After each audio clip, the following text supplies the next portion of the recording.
Kembali ke kampus, Mas Menteri. Selama masa pandemi ini, banyak kampus yang terlibat langsung dalam pemutusan rantai COVID-19 dengan menerjunkan banyak sekali relawan mahasiswa. Ini sesuai edaran juga dari Kemendikbud, ini diarahkan untuk sebagai implementasi kampus merdeka dalam program kemanusiaan.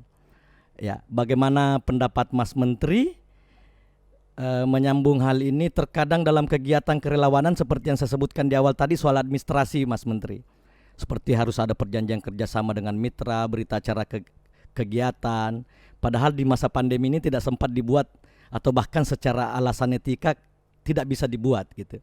Mohon komentar Mas Menteri mengenai syarat-syarat administratif pelaksanaan kampus merdeka yang terkadang memerlukan bukti kertas dan mungkin tidak mudah diperoleh apalagi di masa pandemi atau bencana kemanusiaan yang lainnya. Apa solusinya, Mas Menteri? Ya, ini merupakan pertanyaan yang lumayan sulit. Ya. Karena di satu sisi kita ingin memberikan kesempatan dan terbanyak untuk melakukan berbagai macam proyek kemanusiaan yang akan kita dukung 100% dari Dikti. Saya sama Pak Nizam ini merupakan suatu hal yang menurut kita bisa mentransformasi generasi muda kita dari sisi bukan hanya kemampuan kompetensi tapi juga karakter. Tetapi bayangkan kalau kita melaksanakan program ini lalu terlihat banyak sekali program yang abal-abal yang tiba-tiba dapat kredit, yang tiba-tiba merusak reputasi dari program semua kampus merdeka, lalu apa? Gitu. Bisa runtuh semua rencana kita yang walaupun ideal. Makanya akuntabilitas itu masih penting. Mungkin format pelaporannya dan lain-lain itu bisa kita sederhanakan, bisa kita bantu.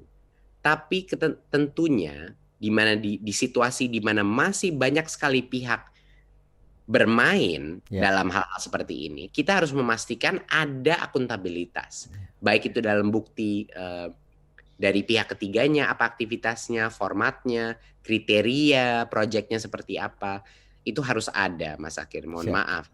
Kalau kita semuanya dalam suatu masyarakat yang full trust, itu mungkin bisa tercapai. Tapi saya rasa Mas Akir sama semua masih teman-teman butuh perjuangan, Mas Menteri. Kita belum sampai ke situ. Belum bisa semuanya trust base. Walaupun itu ideal ya. Saya impian saya itu menjadi itu. Tapi harus ada accountability-nya karena itu tidak adil bagi yang benar-beneran mengerjakan project dengan kerja keras. Kalau teman-temannya dia yang nggak melakukan apa-apa dapat kredit yang sama. Gitu. Betul, Mas Menteri. Selanjutnya, Mas Menteri, pandemi ini membuat kita semua bekerja dari rumah, belajar dari rumah. Artinya membuat kita semua ini mau tidak mau beradaptasi dengan dunia IT. Terkait dengan ini, bagaimana sebenarnya kesiapan infrastruktur terkait IT ini dalam kegiatan mendukung kampus merdeka, Mas Menteri? Merdeka belajar, apalagi dalam masa new normal ini. Kira-kira apa yang perlu disiapkan kami pengajar dan kampus terkhusus di bidang engineering seperti di saat-saat sekarang ini, Pak Menteri, soal IT? Pertama harus disebut bahwa ada universitas-universitas yang di daerah-daerah yang lebih luar yang memang punya kesulitan untuk mengakses internet yang stabil dan juga perangkat-perangkat IT yang layak. Tapi kalau kita berbicara di bidang engineering dan bisa dibilang mayoritas perangkat-perangkat equipment-nya itu sudah ada untuk mengakses digital kurikulum, digital content dan lain-lain. Tapi terutama di perguruan tinggi kalau memang di dasar dan menengah, sekolah dasar dan menengah, memang perangkat dan akses ke internet itu menjadi yang terpenting. Tapi untuk perguruan tinggi, menurut saya persiapan masalah prasarana itu malah lebih mudah diselesaikan. Yang lebih sulit lagi adalah perangkat manusianya. Itu yang harusnya diutamakan. Perangkat manusia itu maksudnya apa? Kalau kita maju ke dalam dunia digitalisasi ini, revolusi industri 4.0, Banyak yang ngomongin selalu, oh ya sarana prasarana IT, equipment, laptop, tablet, software, dan lain-lain. Tapi sebenarnya yang lebih penting lagi adalah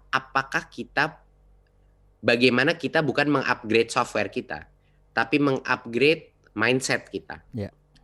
Mengupgrade mindset kita, dan ini yang saya maksudkan adalah yang dewasanya ya, bukan mahasiswanya. Mindset mahasiswa nggak pernah salah, Mas. Yeah. Tapi mindset orang dewasanya, saya, rektor, dekan, dosen, bagaimana kita bisa mengupgrade mindset kita untuk mengambil resiko, untuk mencoba hal yang baru, untuk mulai sadar bahwa yang dibutuhkan anak-anak kita ini di masa depan mereka sangat berbeda apa yang dibutuhkan kita di masa kita. Dan untuk melepaskan semua sejarah kita dididik seperti apa, kita butuh apa, itu harus dilepaskan. Dan kita harus murni memikirkan apa yang terbaik untuk mahasiswa. Pada saat perubahan mindset itu terjadi, semua ini, adaptasi ke teknologi yang baru, mencoba metode classroom yang baru, maximizing project based learning, itu secara otomatis akan keluar dari otak dosen-dosen. Paradigmanya aja yang harus diubah. Apa yang terbaik untuk mahasiswa, bukan apa yang saya proyeksikan terbaik berdasarkan sejarah saya. Gitu. Itu dua hal yang berbeda. Jadi kalau itu, dan saya rasa banyak sekali dosen penggerak yang sudah lama resah dan kepengen melakukan ini. Itu sih udah jelas. Pada saat Kampus Merdeka saya keluarkan itu, saya dapat banyak sekali berbagai macam pesan, surat-surat, dan komen-komen dari berbagai ratusan bahkan ribuan dosen yang sebenarnya ini udah lama, tapi saya dulu selalu terhadang-hadang kalau ingin melakukan ini. Itu saya selalu bentrok dengan administrasi. Saya selalu regulasi yang men-stop saya gitu. Tapi ini saatnya kita benar-benar memerdekakan kampus Indonesia dengan langkah pertama memerdekakan mindset kita dulu. Begitu. Butuh perjuangan panjang, butuh kebersamaan Pak Menteri. Kita sampai pada session terakhir ini Pak Menteri.